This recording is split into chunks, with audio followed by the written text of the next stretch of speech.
네, 여러분 안녕하세요. 가을바람입니다. 오늘은 월가의 스콜피언 캐피털이 유튜버인 가을바람월드를 저격하다?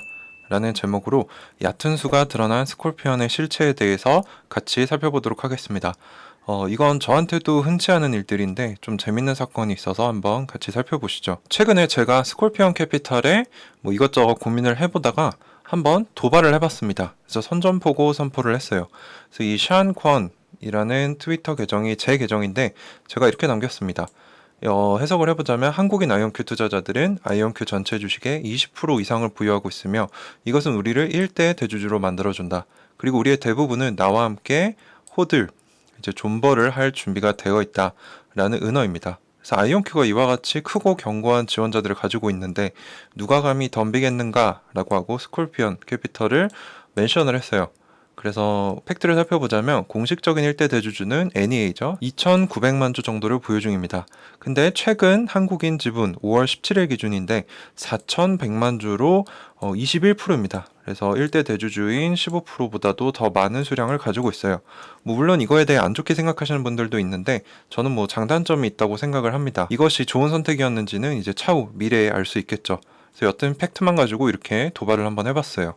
그리고 또 제가 요청을 했던 게 저희 구독자분들 또는 커뮤니티 분들한테 이제 스코피언 리포트가 내놓은 아이온큐에 대한 추가 공격에 대해 가서 댓글로 호들 아이온큐라고 남겨달라. 그래서 우리의 의지를 한번 보여주면 좋겠다라고 했는데 약 100여 분이 함께 참여해 주셨습니다. 감사합니다. 그래서 이 부분에 대해서 스콜피언도 좀 기분이 좋지 않았나 봐요. 그래서 뭐라고 했냐? 저를 저격했습니다. 그래서 스콜피언 캐피털이 이 글을 올렸습니다. 저의 유튜브 그리고 우리 구독자들이 남긴 그 글을 캡처해서 뭐라고 했냐. 나만의 아이온큐 일반인 주주무리가 우리에게 찾아왔다. 아이온큐의 공동 설립자인 김정상 교수가 이 주식 유튜버의 채널 영상에 실려있는 것을 보아라. 그래서 제 대문 영상이죠. 그래서 아이온큐의 공동 설립자이신 김정상 교수님과 제가 개인적인 인터뷰를 했던 영상을 캡처해서 올리시면서 제가 아이온큐에 펌프를 했다. 폭등하면서 주가를 조작했다라고 주장을 하고 있습니다. 그리고 제 채널에는 아이온큐 외에도 기타 스캠 주식들을 다루고 있다라는 얘기를 하는데 저는 스캠 주식을 다룬 적이 없습니다. 최소한 제가 아는 한에서는요. 그리고 뭐라고 했냐. 아이온큐는 한국 일반인 투자자들에게 6번째로 인기 있는 주식이다. 미국 주식, 미국 기업들의 주식은 펌프, 이 주가 폭등이 있는데 이것들에는 종종 보이지 않는 손을 가지고 있다라면서 저를 보이지 않는 손이라고 저격하는 이런 말도 안 되는 얘기를 했습니다. 그래서 제가 아이온큐의 주가 폭등을 가져왔다라고 얘기를 해줍니다. 자, 그러면 또 팩트만 놓고 한번 보시죠. 자, 아이온큐의 최고점 날짜가 2021년 11월 14일입니다. 이때 최고 35.9불까지 올라갔던 일이 있었죠. 11월 14일입니다. 이때 제 구독자가 몇 명이었는가? 저의 구독자 히스토리인데요. 이때 10,000명 정도 됐고요. 어떻게 미국 주식 중에서도 최고점 당시 시총이 9조 원 규모인데 이런 기업의 주식을 한국인 유튜버가 그것도 구독자가 1만도 안 되는 유튜버가 주식 폭등을 가져왔다? 라는 이 추론이 어떻게 나온 걸까요? 그거에 대해서는 이들의 트위터에도 아무런 추론이나 분석이 없습니다. 그저 보이는 대로 내뱉은 거죠. 자, 합리적인 분석과 추론이 없다. 근데 공식 계정에 이런 식으로 유튜버를 저격을 한다? 이들의 수준이 드러났습니다. 자, 그래서 우리가 이번 사건으로 얻은 유익이 뭐가 있을까요? 월가에 있는 스콜피언이라는 헤지펀드는 대한민국의 3만 규모의 소규모인 유튜버의 도발에도 넘어왔다. 이게 얼마나 경솔한 행동인지 한번 같이 살펴보시죠. 저의 성향, 저의 지난 역사, 제가 얼마나 꾸준히 이 기업에 대해 공부하고 투자하면서 이끌어왔는지 아시는 구독자분들 그리고 관찰자분들은 이 스콜피언이 얼마나 멍청한 실수를 했는지 깨달을 수 있습니다. 자, 가을바람이 수조 원 규모의 미국 상장 기업의 주가를 어떻게 펌프했는가에 대한 합리적인 추론과 분석도 없이 공식 트위터 계정에 저를 저격하는 실수를 저질렀죠. 근데 저에 대해 아시는 분들이라면 스콜피언이 잘못된 생각을 하고 있다 라고 결론을 내리실 수 있습니다. 즉 이들이 얼마나 수준이 낮은지를 스스로 무덤을 파버린 거죠. 이 정도로 언행이 가벼운 업체라면 기업이라면 아이온큐의 공매도 리포트는 과연 믿을만 할까요? 자, 저는 스콜피언 캐피털이 이번 도발에 넘어오고 저를 저격하는 모습을 보면서 월가의 여러 헤지펀드 중에서도 최하급 아마추어 수준의 기업이다라고 결론을 내렸습니다. 그래서 뉴욕에 위치하긴 했는데 직원은 10명이 채 안 된다고 합니다. 자, 월가의 헤지펀드 저격도 받아보는 호사를 누리게 해준 스콜피언에게 개인적으로 감사합니다. 그리고 스콜피언 트위터에 달린 기타 댓글들을 한번 분석해보죠. 이제 아이온큐 초기 공매도 공격이 나오고 2차적으로도 공격을 했는데 그런 글들에 달린 수백 개의 댓글 중에 스콜피언에게 호의적인 댓글이 단 한 개도 없습니다. 얼마나 신뢰도가 바닥인지 우리가 대강 짐작할 수 있죠. 그래서 스콜피언의 공매도는 이제 무시해도 될 것으로 생각이 됩니다. 그래서 몇몇 댓글들을 가져와 봤어요. 대답해 주십시오. 어떻게 1 플러스 1이 양자 컴퓨터를 테스트하는 효율적인 방법입니까? 만약에 스콜피언 당신들이 이 기업이 무슨 일을 하는지 모른다면은 어떻게 당신들의 분석이 의미가 있냐? 그래서 전곡을 찔러줬고요. 또 다른 유저 역시 여기서 되게 절망적으로 보인다. 너의 공매도 리포트는 너에게 유리한 사람들만 불러서 너에게 유리한 것들만 짜집기를 했고 많은 베이직 에러들을 담고 있다. 그래서 오해하도록 한다. 너의 분석을. 그리고 크레용으로 그렸을 만큼 아주 허접해서 이러한 명확하고 정확하게 주가 조작을 했다. 그리고 이분은 또 한국분인데 저의 구독자분 중에 한 분이신 것 같아요.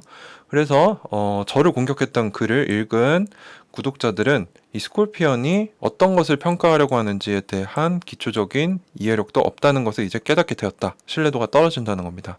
그래서 아마 동종업계에 돈을 받은 건 아니냐라는 의혹까지 제기를 했습니다. 네, 뭐 몇몇 개만 뽑아봤는데 수백 개의 댓글 중에 좋은 글이 하나도 없다는 건 이 기업에 대한 신뢰도가 얼마나 바닥인지 우리가 알 수 있습니다. 자, 다음 주제로 한번 넘어가 보겠습니다. 다음 주제는 좀 더 흥미로워요. 그래서 이제 이 뭐 스콜피언을 비롯해서 그 배후에 있는 세력들, 이 아이온큐를 앞으로 어떻게 대응할 것인가에 대해서 이제 저희 장기주주 커뮤니티에 계시는 멍건님께서 분석하신 것을 제가 써도 된다는 허락을 받아서 여기에 또 담아보았습니다. 네, 이거 쓰게 허락해주신 멍건님 또 좋은 인사이트 주셔서 늘 감사드립니다. 그래서 보시면은 5월 3일쯤에 공매도 리포트가 나왔어요. 이때 한국인 지분이 한 14% 정도 됐습니다. 그래서 저는 이제 주가가 많이 빠졌기 때문에 뭐 거의 8불에서 시작해서 4불까지 갔으니까 엄청나게 많이 빠졌죠. 50% 정도 주가가 빠졌는데 한국인 지분율도 한 10% 정도까지 떨어졌을 거라고 예상을 했어요. 근데 실제로 보시면 가장 최근인 5월 17일까지 한국인 지분은 무려 21%까지 오히려 증가를 했습니다. 그래서 이 부분에 대해 멍거님이 어떻게 살펴보셨는지 한번 보시죠. 스콜피온 공매도 시도는 실패로 돌아가는 모양새이다. 왜냐면 그들이 실제로 손실을 안 받겠죠. 왜냐면 주가가 많이 빠졌기 때문에. 그래서 성공으로 포장이 되겠지만 진짜 의도는 아마 주가 급락을 유도해서 개인의 지분 털기였을 것이다. 근데 이건 실패했다는 거죠. 그것에 대한 증거로 한국인 아이온큐 지분율이 공매도 리포트 전에 한 14% 정도 됐는데 이게 최근 5월 17일 기준으로 21%까지나 엄청나게 증가를 했습니다. 거의 50%가 증가를 했죠. 주가는 50% 빠졌는데 한국인 지분율은 50%가 올라간 겁니다.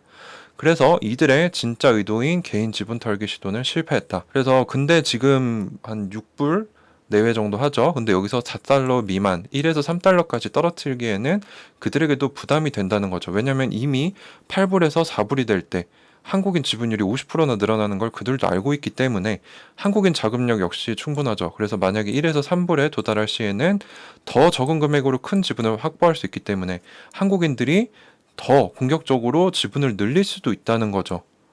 그렇기 때문에 이들의 지분 털기는 지금 이 상황에서는 더 어렵다. 그래서 현재와 같이 가격을 크게 하락시켜서 개인들에게 심리적 압박을 주려는 전략이었는데 이게 실패했기 때문에 앞으로 그들의 예상 시나리오는 뭐가 있냐? 첫 번째, 지금 주가가 한 4불까지 떨어졌다가 한 6불까지 갔는데 한 10불까지 또는 7에서 9불 선까지 올려서 터는 방법이 있다는 거죠.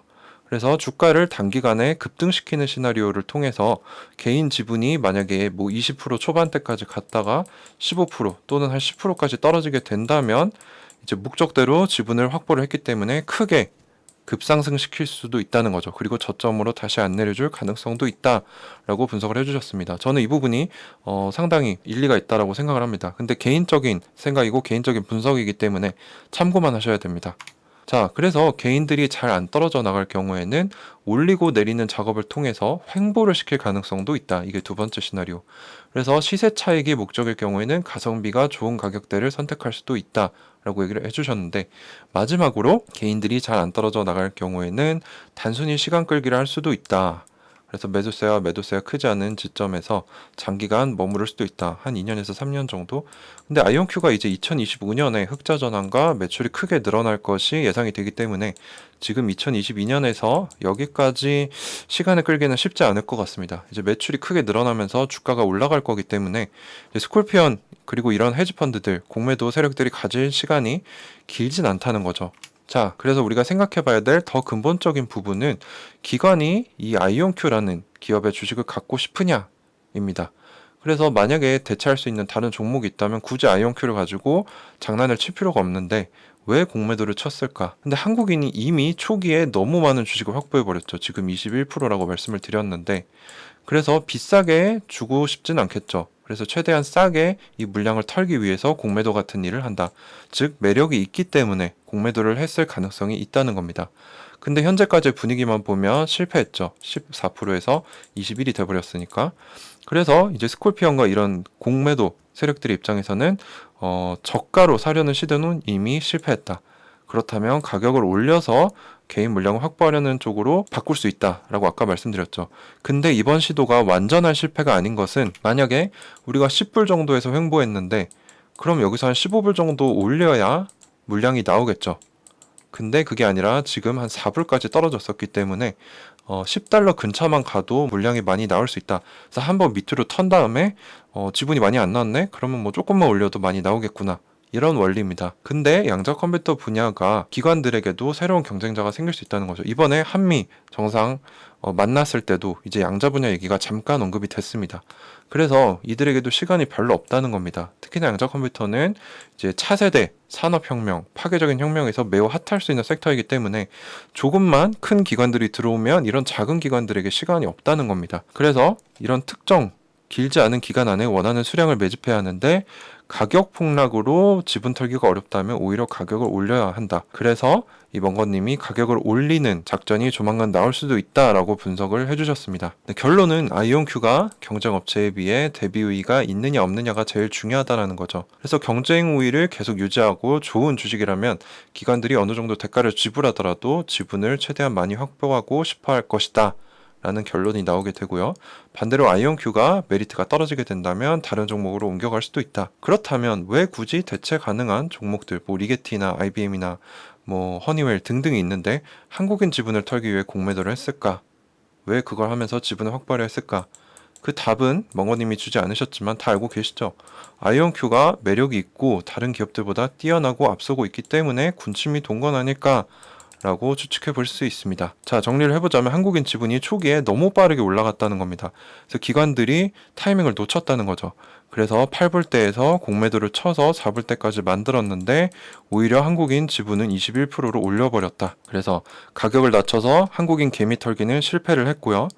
이제 나올 수 있는 전략은 횡보를 하거나 또는 한 10불대까지 올리면 이미 많이 빠져서 사람들이 지쳤기 때문에 물량이 많이 나올 수 있다. 그래서 결론은 뭐냐? 이런 급등 시나리오가 나오더라도 우리가 홀딩을 해야 더 높은 주가 상승을 끌어낼 수 있다라는 게 제 개인적인 생각인데 물론 이거는 제 개인적인 생각이기 때문에 틀릴 수도 있고요. 여러분들이 가지신 주식이기 때문에 제가 뭐라 할 수 없습니다. 그래서 제 얘기는 참고만 하시고 한번 잘 공부해 보시고 고민해 보시면 어떨까라는 생각에 영상에 한번 담아봤습니다. 자, 그래서 마지막으로 저의 총정리 및 의견은 스콜피언 공매도 리포트가 나왔는데 이거에 대해 읽어보시지도 않고 뭐 이런 게 나왔어 하면서 패닉에 던지신 분들이 상당히 많았습니다.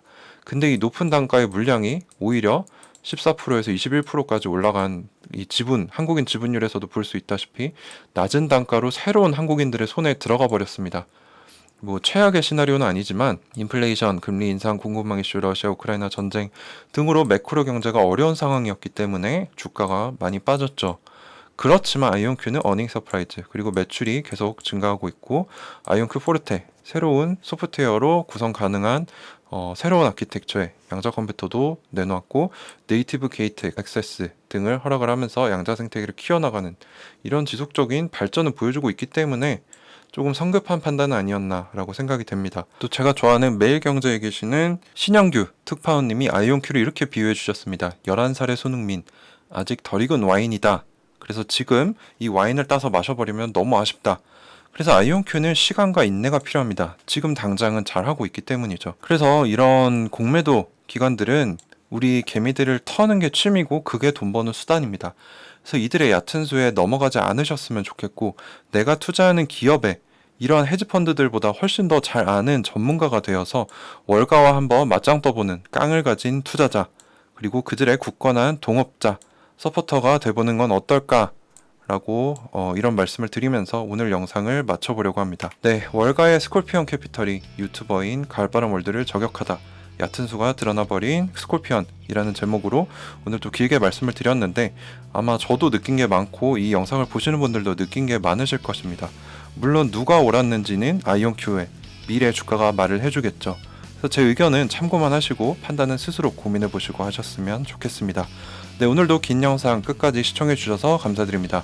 가을바람이었습니다.